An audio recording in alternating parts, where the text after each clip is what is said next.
Muara Enim, Kabupaten Muara Enim adalah sebagai berikut. 1. Samsul Bahri sebagai Ketua BPD Karangdaja.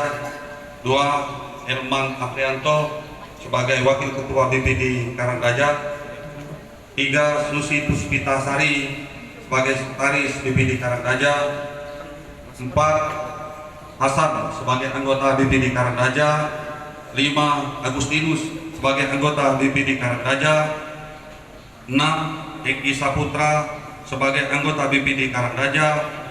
7. Zainal Arifin Ali Impar 1945 serta tanggung jawab kesejahteraan rakyat. Sumpah ini di samping disaksikan oleh diri sendiri dan semua yang hadir, juga yang penting sekali disadari bahwa sumpah ini disaksikan oleh Tuhan Yang Maha Esa. Karena Tuhan Maha mengetahui, di dalam Al-Quran surat Al-Baqarah ayat 224 dinyatakan, janganlah kamu jadikan Tuhanmu dalam sumpahmu akan menjadikan halangan untuk berbuat baik, mematuhinya dan menegakkan perdamaian di antara manusia, bahwa Tuhan itu mendengar dan mengetahui.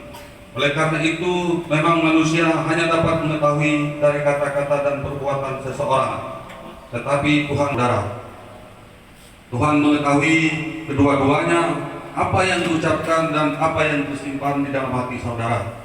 Dan kepada itulah akhirnya pertanggungjawaban akan saudara berikan. Ikuti saya.